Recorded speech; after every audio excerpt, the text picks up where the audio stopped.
Oke, kembali lagi di channel saya. Makasih buat kalian yang sudah mengikuti video ini. Kali ini ada ungkapan dari Bang Adi Praitno tentang Anies Baswedan. Kesalahan terbesar Anies adalah merasa dirinya spesial, so penting. Gak usah maki-maki PKS, kamu bukan kader. Kita lihat video lengkapnya bagaimana.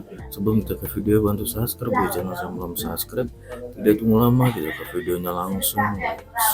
Ya, pertama begini, Bang Sahal. Anies sepertinya gagal membaca perkembangan arah mata angin yang terus berhembus.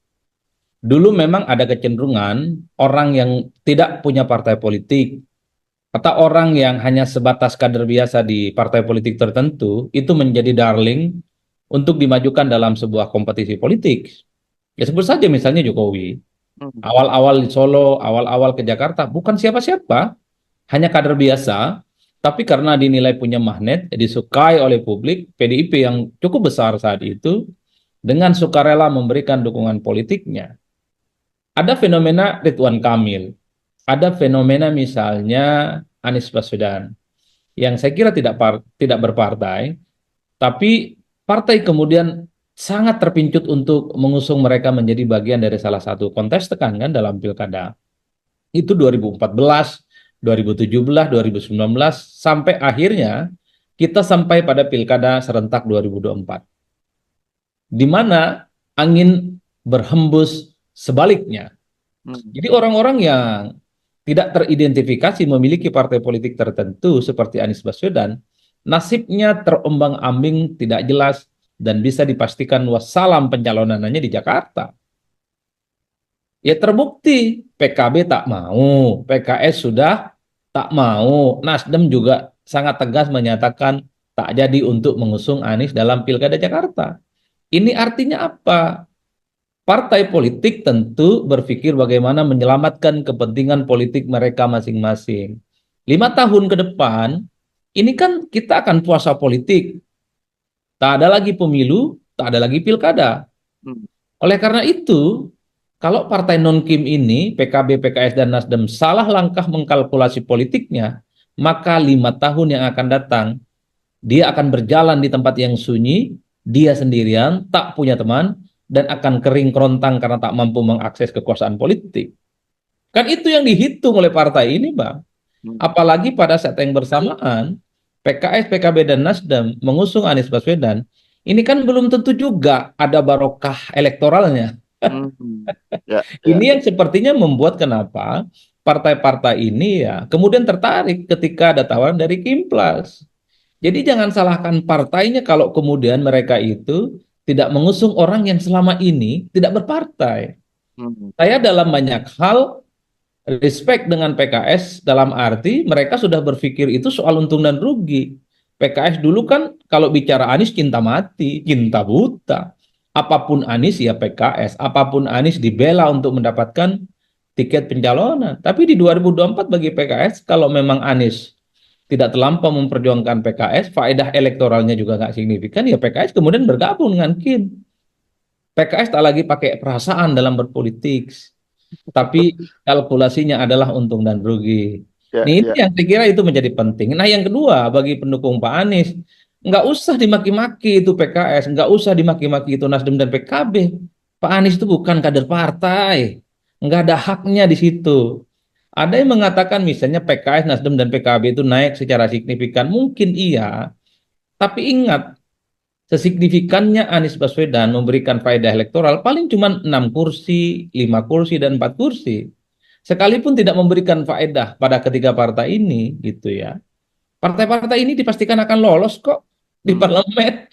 Jadi ini yang saya kira memang berhentilah membuli dan mulai sarankan kepada Pak Anies, mulai saat ini berpikir untuk menjadi bagian dari partai politik tertentu, bisa masuk PKB, bisa masuk Nasdem, bisa masuk PKS, mungkin juga bisa masuk PDIP.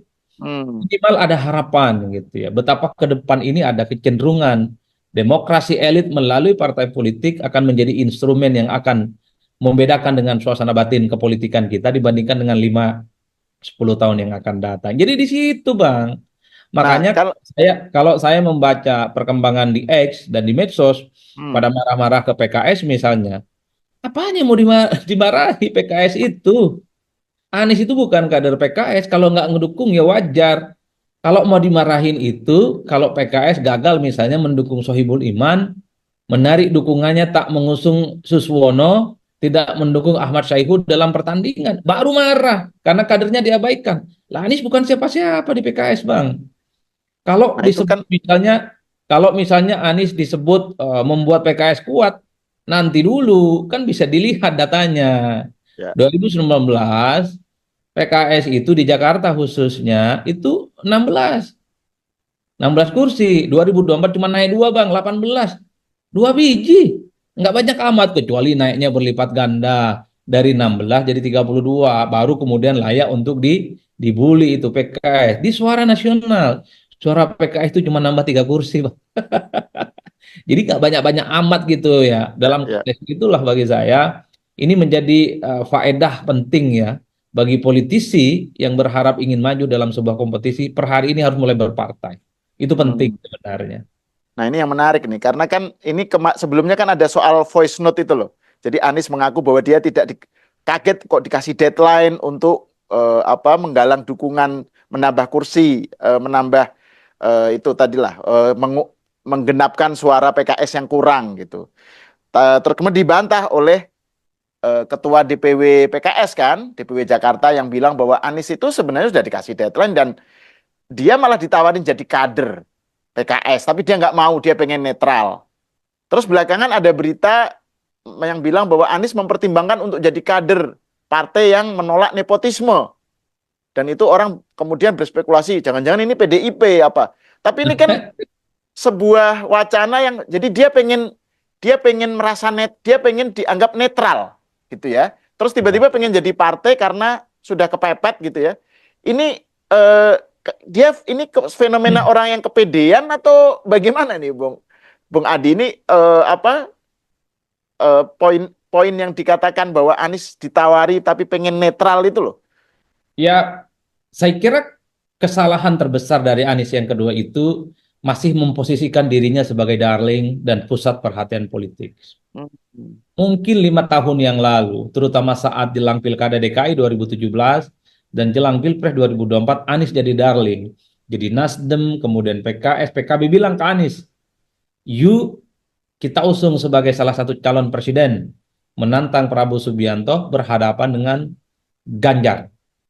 Itu dulu, tapi setelah Pilpres, pamor Anies tuh hilang dan luntur secara total.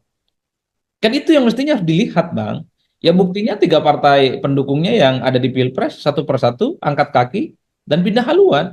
Ini kan menegaskan betapa Anies tidak punya kekuatan politik apapun. Anies ini terlampau asyik dengan dirinya, mungkin selalu merasa center of the world, Hmm. merasa popularitas dan elektabilitasnya paling menjulang sampai Sidratul Muntaha. Jadi partai itu tanpa dilobi, tanpa diyakinkan akan berduyun-duyun untuk mengusung dirinya. Kalau 5-7 tahun yang lalu, ya nggak ada yang bisa bantah itu. Karena Anies memang magnetnya luar biasa. Tapi per hari ini, pasca Pilpres, bagi partai-partai pengusungnya, ya Anies juga nggak ada bedanya dengan yang lain. Kalah dalam Pilpres. Ini yang mestinya dipahami. Anies tidak bisa lagi menganggap dirinya adalah darling, spesial, kemudian begitu banyak partai politik itu tertarik. Apalagi Anies sebagai ilmuwan politik ya. Partai berkoalisi itu kan teorinya dua. Pertama adalah kepentingan untung dan rugi. Yang kedua ada yang disebut dengan koersi. Dalam kondisi keterpaksaan. Hmm. Apa yang membuat terpaksa? Terpaksa bergabung sekalipun yang menjadi tempat bergabung itu adalah lawan politik, terpaksa. Kenapa terpaksa? Takut tidak mendapatkan akses kekuasaan di 5 tahun yang akan datang. Yang kedua, takut tiba-tiba muncul persoalan-persoalan hukum yang terkait dengan elit-elit partai bermasalah itu muncul tiba-tiba. Jadi terpaksa sebenarnya Ya, ya. berkoalisinya. Termasuk misalnya ada ketakutan tidak berkoalisi dengan pemenang, dengan penguasa. Takut ada dualisme kepengurusan di partai. Hmm. Hal-hal yang semacam ini kan terjadi di kita. Pasca Pilpres 2014 ada dualisme partai P3 dan Golkar. Itu kan friksi soal Ya. apakah bergabung dengan kekuasaan ataukah tetap jadi oposisi. Ini yang sepertinya agak sedikit lupa oleh Anies Baswedan. Kadang partai memutuskan koalisi dengan pemenang dengan siapapun yang berkuasa itu karena alasan koersi yang saya sebut tanda kutip, alasan-alasan keterpaksaan, efek negatif yang tanpa diduga, yang selama ini menjadi keburukan partai.